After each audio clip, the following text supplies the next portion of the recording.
मेरे प्रिय श्रोता, हम पिछले सप्ताह विचार कर रहे थे कि परमेश्वर से हम सुनना सीखकर प्रार्थना करना सीखते हैं। जैसे कि मैंने बताया था कि एक भाई ने पूछा कि हे पिता, मैं कैसे और क्या प्रार्थना करूं।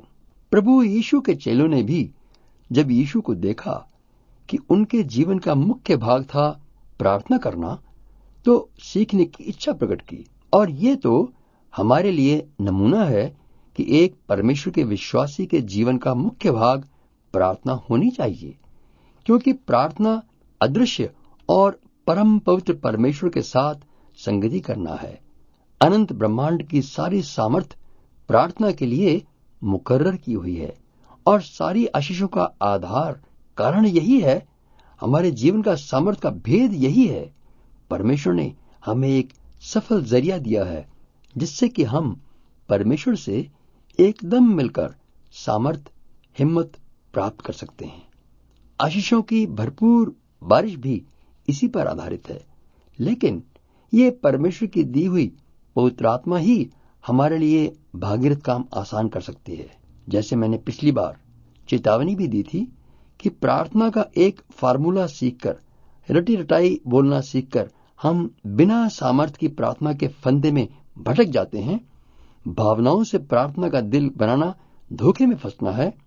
इसमें आत्मा को सामर्थ नहीं मिलती, बल्कि प्रार्थना को बार बार करते हैं और दूसरों के करने के लिए कहते रहते हैं, सब व्यर्थ है। लेकिन यदि हम परमेश्वर से प्रार्थना करना सीखने के लिए प्यासे हों, तो देखो, स्वर्ग के द्वार हमारे लिए खुले हुए हैं। पिता परमेश्वर चाहते हैं कि आप सोच समझकर उनके प्रेम को स्वीकार करते हुए आएं।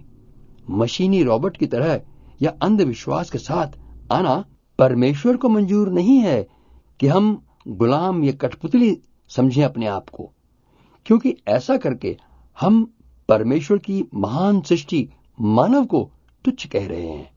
आज के लिए मैं अधिकतर बोले गए प्रार्थना के वचन पर आपका ध्यान लाना चाहता हूं। मैं आपके लिए पढ़ रहा हूं परमेश्वर के प्रेम संदेश में से मत्ती सुसमाचार 7वां अध्याय 7वां और 8वां वचन। मांगो तो तुम्हें दिया जाएगा, ढूंढो तो तुम पाओगे, खटखटाओ तो तुम्हारे लिए खोला जाएगा। क्योंकि जो कोई मांगता है उसे मिलता है, और जो ढूंढता है वह पाता है, और जो खटखटाता है उसके लिए खोला जाएगा। मांगना, ढूंढना और खटखटाना, 3 बातों को दिल में बिठाकर हम कहते हैं कि हमें प्रार्थना का उत्तर मिलना चाहिए। वास्तव में इसका अर्थ इससे कहीं बढ़कर है।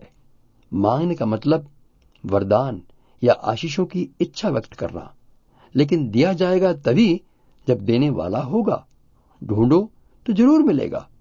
मांगना व ढूंढना दोनों को साथ साथ इस्तेमाल का मतलब है कि परमेश्वर हमें मिल सकता है और हमें देता है, और इसका मतलब है कि हम पूरी तसल्ली से जान लें कि परमेश्वर हमें मिलना व देना चाहता है।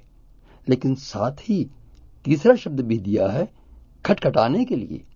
जिससे मांगना व मिलना है, उसके पास बैठना, संगति करना भी जरूरी है कि खटखटाकर दरवाजा खुलने के साथ ही परमेश्वर के साथ संगति करें, और प्रार्थना का पूरा फल यहीं पर आकर प्रकट होता है। इसीलिए इन तीनों शब्दों को दोबारा कहने का मतलब इस विषय पर जोर डालकर समझाना है, क्योंकि परमेश्वर हमारे दिल की हालत जानता है कि प्रार्थना करना हम एक धर्म कर्म व पुण्य का काम सोचकर करते हैं।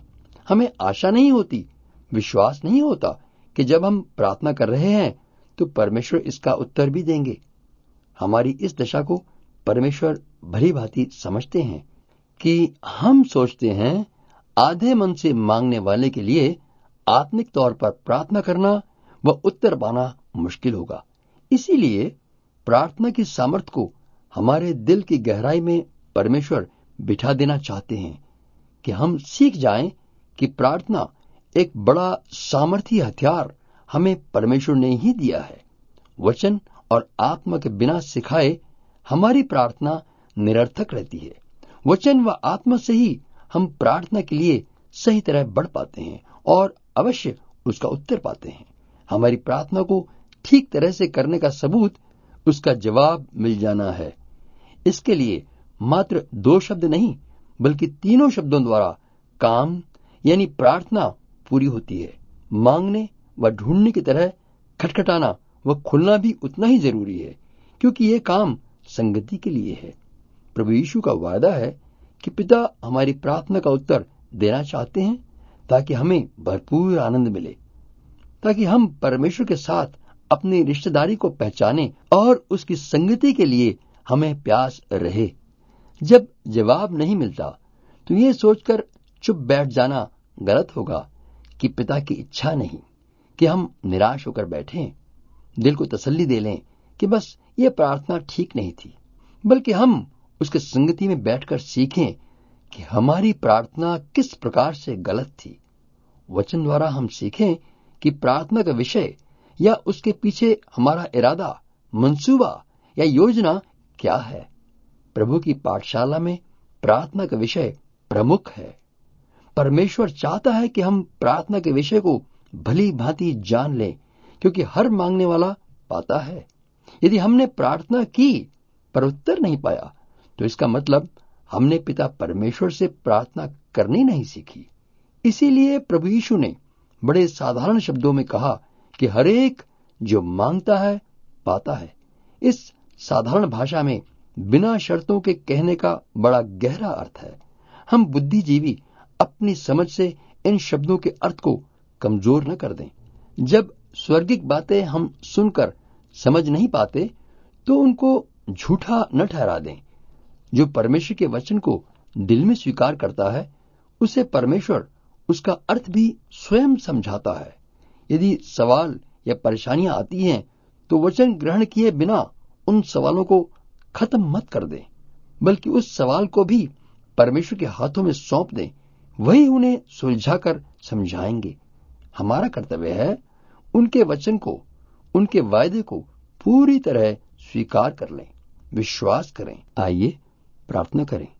दयालु पिता परमेश्वर, मुझे आप समझा दें कि मांगना कैसे है और स्वीकार करना क्या है।